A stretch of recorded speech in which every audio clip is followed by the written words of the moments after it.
Hello दोस्तों, राधे राधे, जय श्री कृष्ण। आप लोग के आप लोग कैसे हो? मैं तो बिल्कुल ठीक हूँ।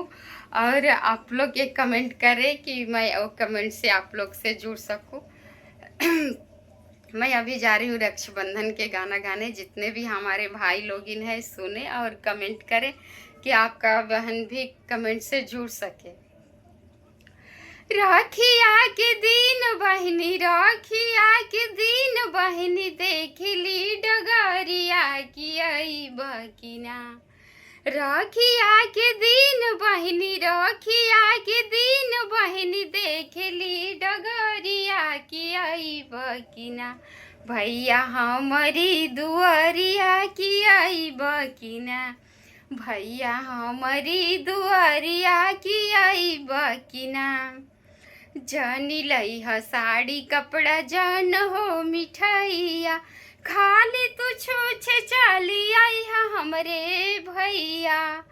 जानी लई ह साड़ी कपड़ा, जान हो मिठाइया, खाली तू छूछे चाली आई है हमरे भैया।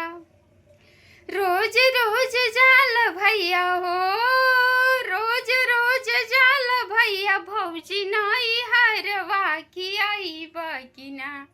अपनी बहन के दुआरिया भैया आई बकिना। अपनी बहन के दुआरिया भैया आई बकिना। राखिया के दिन बहिनी, राखिया के दिन बहिनी, देख ली डगरिया की आई बकिना।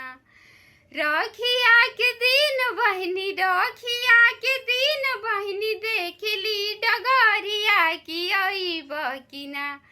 भैया बहनी के दुआरिया की आई बकिना। भैया बहनी के दुआरिया की आई बकिना। जान लई ह साड़ी कपड़ा, जान हो मिठाइया, खाली तू छूछे चाली आई है हमरे भैया।